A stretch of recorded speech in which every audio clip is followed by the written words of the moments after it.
Hello friends! This is just Belinda. Magluluto ako ngayon ng lentil soup kasi umuulan. So this is healthy soup. So ang una nating ingredients is ang lentil. 1/4 cup lang yan kasi ako lang naman kakain. Celery, ni-slice ko na. Lalagyan ko rin ng arugula, lemon, and frozen carrots and peas, and salt and pepper. So nilagay ko na yung onion at saka garlic.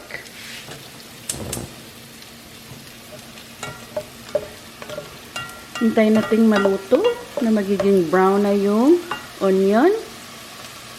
So ito na ang ating onion at saka garlic. Hintayin yung maging ganito ang kulay, ni brown.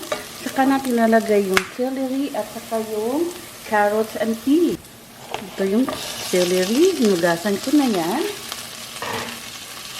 And then the carrots and the peas.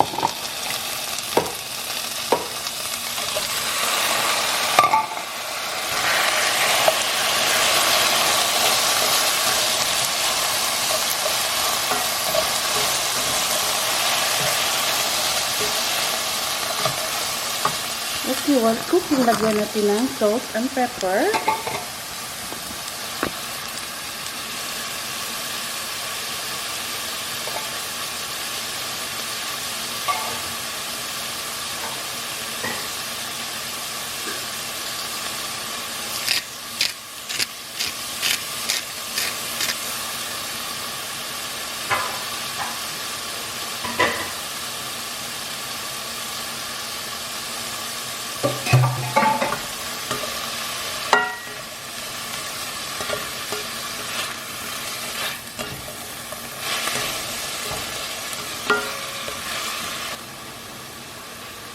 So this is a simple lentil soup.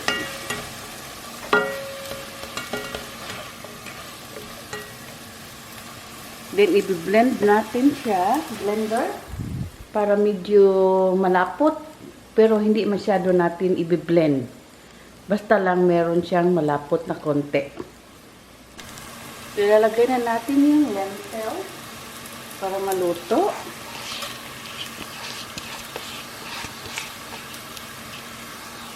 Sa maliliit na beans, nilalagyan natin ng boiled water.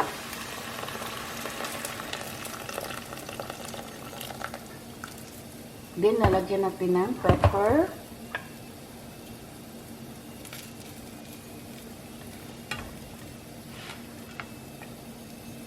Yan. Dilulutuin lang natin guys ng mga ilang probably 20 minutes hanggang maluto yung lentils. Tatakpan natin. See you later. So, kumukulo na siya. Pwede nyo rin sila lagyan ng, kung hindi, beef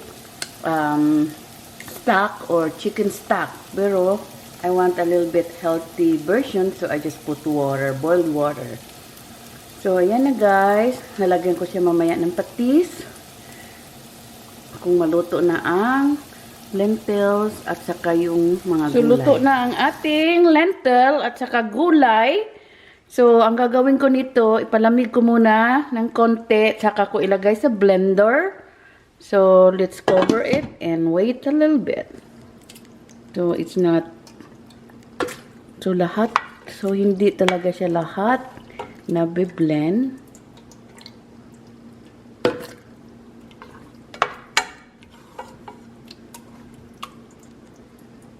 So, ayan guys, ito lang ang ating i-blender. The rest, iwanan natin na ganyan para hindi talaga siya yung mushy. So, let's put it in here and we'll blend it. Let's cover it. Then, let's do the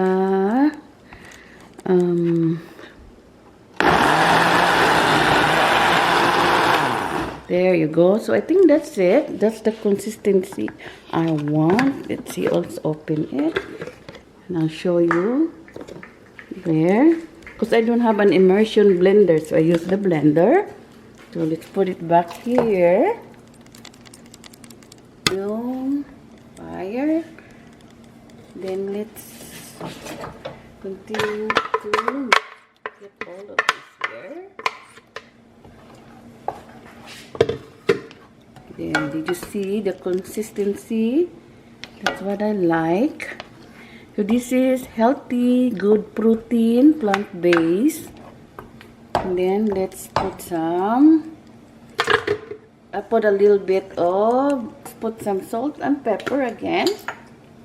And I'll use this again. The mix with sea salt, roasted garlic, onion, and parsley. I don't know if you can see it there.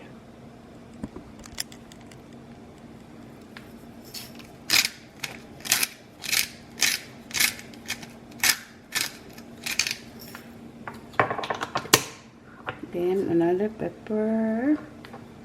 Let's mix it. This is good with toast. Okay, so that will be done. But guys, you can also put some spinach. You can put some arugula. So today I have some arugula. I already washed that and will put it in here. But I'll put it in the lentil soup when the fire is already off. So, hindi malata o hindi sagi yung overcook yung ano natin, yung arugula. A little bit of salt and pepper, salt and sea salt, garlic salt. And that will be done. Just two. But I will remove that later. I forgot, sorry. I forgot I have to put some bay leaf. There you go.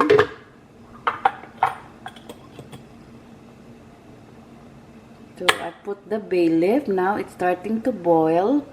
Let's put some lemon. There is no seeds in this lemon. So we'll put some lemon. Okay.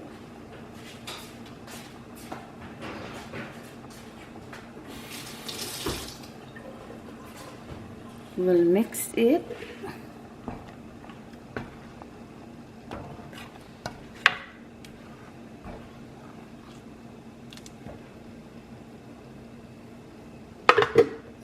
Let's taste again. Yummy. Then we'll put the arugula. And we are done.